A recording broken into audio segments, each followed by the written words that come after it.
Now there's two moves that I was lucky enough to be taught very early on, and I see most golfers get these wrong, and it causes them a whole world of trouble.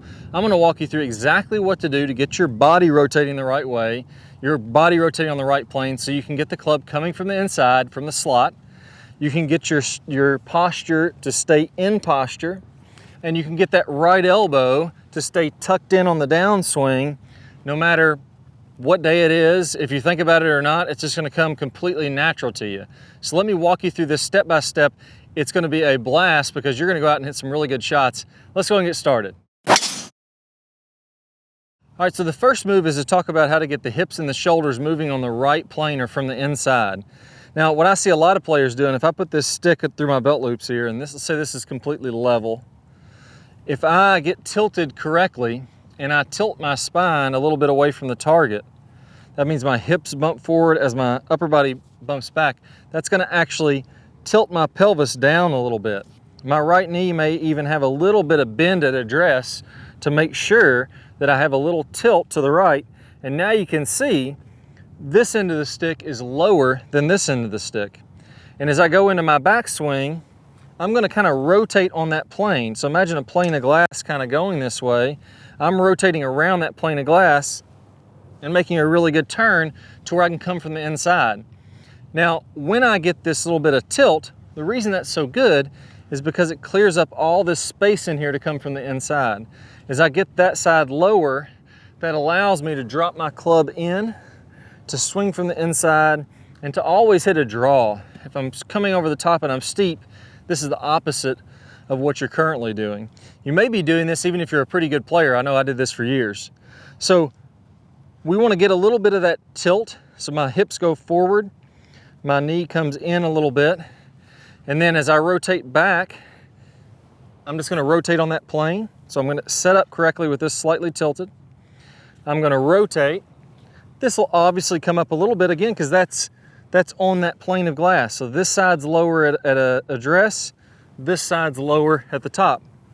All you really have to worry about, you don't even have to think about that, just get this end of the stick to point a little bit lower at address and you're gonna have it nailed. From there, you rotate to the top, and then in the downswing, I wanna make sure I get a little bit of a bump, a little bit of a weight shift to my left side. If I stay back on my right side, look how this is gonna be higher and I'm gonna be coming over the top. I wanna feel like, even as I get my weight shifting, that as I'm about down here, again, this side is lower. I'm coming with my right side, my trail side lower than my left side. That's gonna happen with every good golfer. You're gonna see as they come through contact, the same thing. That trail side of this right side is lower. So really all you have to feel like you do is put this stick in your belt loops, start with it a little bit below, go to the top of the swing. Don't even worry about where it's pointing there because you can't even see it. And as you start down, have it a little bit lower there too, so you're coming from the inside. My club would actually hit this stick slightly if I do this correctly on these slow swings. What I don't want to have happen is I don't want to get my hips going this way. I'm going to make my backswing, I'm going to bump my hips to the right. All of a sudden this stick is level or even a little bit tilted up. And my first move down, that stick stays high and I'm chopping down over the top. That's going to be the death move for a lot of players. So that's going to be the first piece. Do a good 10 or 15 reps to get that stick pointing lower on the right. Now the second move here is, now that I have a little bit of tilt, I'm going to go ahead and feel like I can tuck my elbow into my right side, and I'm going to teach you exactly what this feels like. I want you to lose the club for 1 second. I want you to tuck your right elbow into your hip here. You'll notice how you almost have to bend down to get it into your hip, right above your belt loop there. Right elbow's in.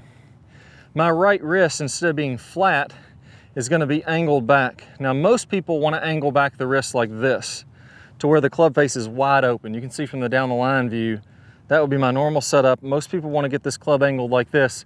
And in the golf swing, if I did that, I would have my elbow in, but that club would be wide open.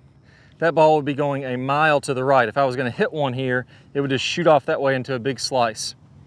Instead of having the club angled back like this, I actually want you to have the club angled back like this. So now that face is actually level with the ground, or even better would be slightly turned down. So my wrist is like that. It's a kind of an awkward position, which is why most people never get in the right one. But I got to put my elbow in, and I have to turn my hand to where now my club is back, but it's also rotated down a little bit. So like this face angle here, instead of it being open, which is very comfortable, that's extremely comfortable, it's actually going to be a little bit closed there. And actually re-grip the club, get it positioned in a way until you can get it slightly closed like that. That's the right arm position that you need to be in. From there, all I'm going to do is rotate my body to contact. Notice how the face is square now and not way open. This feels comfortable, but it's just not any good. The ball's going to go a mile to the right. You're not going to have any fun playing golf. This feels a little bit awkward, but the result is really good. So I'm going to feel that a good 5 or 10 times. I'm going to tuck my elbow in, rotate that face closed, and then I'm just going to get in my posture and go to contact. You're going to see how your face is square, and you can do it a good 10 or 15 times. That's a lot of that connection that everybody's talking about. That's getting in the slot that everybody's talking about. That's squaring the face like everybody's talking about. All that's happening from that move. So let me get this down now. I get a little bump. My stick would be lower here if I had that in my pants, or in my belt loops. As I come through contact, I'm keeping that stick lower through contact. Elbows in, face is squared up now. I'm in that kind of power position that I want to be in, and I'm super connected all the way through there. If you do those two things, it's pretty dang on hard to play bad golf, I'll tell you that. So let's go ahead and try that out. And you can see how at contact, my right hip is going to be a little lower than my left hip, and that elbow is going to be really nice and tucked in. Let's give it a whirl. There we go, hit that one great. Now the last piece of this is how you release the club. And a lot of players, when they get this down, even when they get in this great position here where the face is square, they're coming to contact, everything is really, really good. They want to hold it like that all the way on through. What you actually want to do is release the heck out of it. It's got to be free flowing, it's got to be effortless. And if you do this correctly, I get my tilt, I get my elbow in, my face squared up, and then from there I'm releasing the club out in front. I'm going ahead and letting that club fly away from my body, and it gets me a lot of extra easy speed. Now that's what I call the straight line release. Let me tell you exactly why this is such a big deal here and why so many players get it wrong. If I have this angle like I'm talking about with my right wrist, notice how the club is pointing out in front of my forearm. So if you look at my forearms here, they're making kind of a triangle between my shoulders. The butt end of the club is out in front of them. A lot of times, players will try to hold the butt end of that club out in front the entire time, and your body's just not going to do that. It's not going to be able to create any speed. And when you try to, the more you try to hold it, the more it starts to throw back here, and the club splits the forearms. The key is to get that elbow position in, and then from there, I'm going to go ahead and let that go and split my forearms when it would be about 45 degrees in front. So at impact, I'm here. Just past that, I'm there. It's that whole motion through there. That's really what good golf is. If you can get that motion down, heck, it's easy, guys. You can play some great golf. I'm going to play a preview of one of my best videos for the straight line release. I'm going to go over some detail exactly how you want to let that club go in front and give you some great tips to get started on making that happen and making that just come natural to you. It's a great feeling when you hit a ball like that. So I'll play a preview. All you need to do is go ahead and click one of the cards that pops up in your screen. If you don't see a card, don't worry about that. Just go down to the description below, click one of the links there, and you'll get instant access to that video.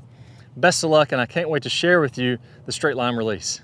A common misconception I see is that we want to create lag, and we just want to hold that lag all the way on through contact and get as much lag as we can coming through contact, and that's simply not true.